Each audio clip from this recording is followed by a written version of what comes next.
പത്തരമാറ്റിൻ്റെ കിടിലൻ എപ്പിസോഡിലേക്ക് എല്ലാവർക്കും സ്വാഗതം. അങ്ങനെ നമ്മുടെ മുത്തശ്ശി ജലജയോട് നാഗേന്ദ്രൻ നാട്ടിലെത്തിയിട്ടുണ്ട് എന്നുള്ളതും ഏഞ്ചലറിയുടെ യഥാർത്ഥ ഉടമസ്ഥൻ നാഗേന്ദ്രനാണ് എന്നുള്ളതും ആ ഒരു സത്യം ജലജയോട് തുറന്നു പറയുകയാണ്. ഇത് കേട്ടപ്പോൾ ജലജ ആകെ പേടിച്ച് ആകെ ഷോക്കായിട്ട് നിൽക്കുകയാണ്. ജലജയുടെ മുഖത്ത് വന്ന ആ ഒരു ഭാവമാറ്റം അവന്തിക ശ്രദ്ധിക്കുന്നുണ്ടായിരുന്നു. എന്നിട്ട് അച്ഛനെ കുറിച്ച് പറഞ്ഞപ്പോൾ അമ്മ എന്തിനാ ഇത്രയും ടെൻഷനായി ഇത്രയും ഭയക്കുന്നത്, എന്തോ ഇവർക്കിടയിൽ വേറെ പ്രധാനപ്പെട്ട കാര്യമുണ്ടല്ലോ എന്നുള്ള രീതിയിലൊക്കെ ചിന്തിക്കുന്നുണ്ട്. അങ്ങനെ മുത്തശ്ശി പറയുന്നുണ്ട്, ഇനി നീയും നാഗേന്ദ്രനും കൂടെ ഒന്നിച്ച് രണ്ടാളും ഒത്തുകഴിഞ്ഞോ, നിങ്ങൾ രണ്ടുപേരും കൂടെ ചേർന്നിട്ടാണോ ഇതൊക്കെ ചെയ്ത് കൂട്ടിയത്, അനന്തപുരിക്കാരെ മൂർത്തി ജ്വല്ലറിയെ തറ പറ്റിക്കാൻ വേണ്ടി ചെയ്തതാണോ എന്നുള്ള രീതിയിലൊക്കെ ചോദിക്കുന്നുണ്ട്. അപ്പോൾ ആ സമയത്ത് ഞാനൊന്നും അറിഞ്ഞിട്ടില്ല അമ്മേ എന്നൊക്കെ പറഞ്ഞിട്ട് ആകെ ടെൻഷനോട് കൂടി നിൽക്കുകയാണ് ജലജ. അങ്ങനെ പിന്നീട് അവന്തിക അവിടെ നിന്ന് പോവുകയാണ്.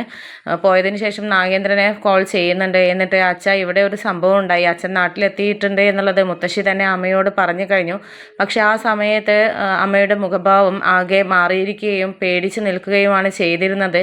അതെന്താ അമ്മയുടെ മുഖത്ത് അങ്ങനെ ഒരു മാറ്റം ഉണ്ടാവാൻ കാരണം എന്നൊക്കെ പറയുമ്പോൾ, അത് പിന്നെ നിൻ്റെ അമ്മയുടെ മുഖത്ത് ഉണ്ടാവാതിരിക്കോ, എന്നെ അവിടെ നിന്ന് അടിച്ചിറക്കുമ്പോൾ അവിടെ തന്നെ നിന്നിട്ട് എൻ്റെ കൂടെ വരാതെ എന്നെ അടിച്ചിറക്കുന്നത് നോക്കി നിൽക്കുകയല്ലായിരുന്നോ, അപ്പോൾ പിന്നെ പ്രതികാരം ചെയ്യാനായിട്ട് ഞാൻ എത്തി എന്നുള്ള ആ ഒരു ഭയമായിരിക്കും അവരുടെ മനസ്സിൽ ഉള്ളത്, നിൻ്റെ അമ്മയുടെ മനസ്സിലുള്ളത്. എന്തായാലും അന്നത്തെ ആ ഒരു ഇതിൽ എനിക്കെന്തായാലും മോളുടെ അമ്മയെ ഉൾക്കൊള്ളാൻ പറ്റില്ല എന്നുള്ള രീതിയിലൊക്കെ അവന്തികയോട് ഇങ്ങനെ സംസാരിച്ചുകൊണ്ടിരിക്കുകയാണ്.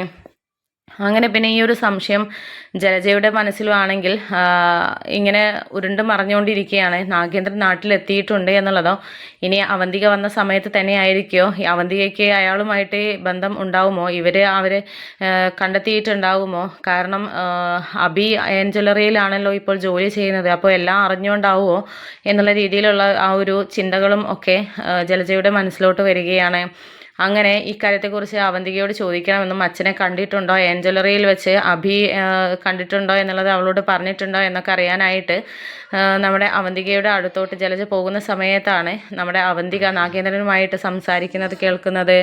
ആ ഒരു സമയത്ത് അവന്തിക പറയുന്നത്, അച്ഛ അമ്മ എല്ലാം അറിഞ്ഞു കഴിഞ്ഞു, ഇനി എന്താണ് നടക്കാൻ പോകുന്നത് എന്നൊന്നും അറിയത്തില്ല എന്നൊക്കെ പറയുന്ന സമയത്ത് നാഗേന്ദ്രൻ അപ്പുറത്ത് നിന്ന്, നിൻ്റെ അമ്മ അറിഞ്ഞാൽ എന്ത് കോപ്പി ചെയ്യാനാ, ഞാൻ ചെയ്യാനുള്ളതൊക്കെ ഞാൻ ചെയ്യുമെന്നുള്ള രീതിയിലായിരുന്നു നാഗേന്ദ്രൻ മറുപടി പറയുന്നുണ്ടായിരുന്നത്. ആ സമയത്ത് അവന്തിക പറയുന്നുണ്ട്, അത് ശരിയാണ് അച്ഛൻ പറഞ്ഞത്, അമ്മ എന്തറിഞ്ഞാലും നമുക്കെന്താ, നമ്മളുടെ കാര്യങ്ങൾ നേടിയെടുക്കാനാണല്ലോ നമ്മൾ ഇവിടെ വന്നിട്ടുള്ളത്, അത് നമ്മൾ നേടിയെടുക്കുക തന്നെ ചെയ്യും. അനിയേട്ടനുമായിട്ടുള്ള വിവാഹം, അതാണ് ഇനി നമ്മുടെ അടുത്ത ലക്ഷ്യം എന്നുള്ളതൊക്കെ പറയുന്നത് നമ്മുടെ ജലജ കേൾക്കുകയാണ്.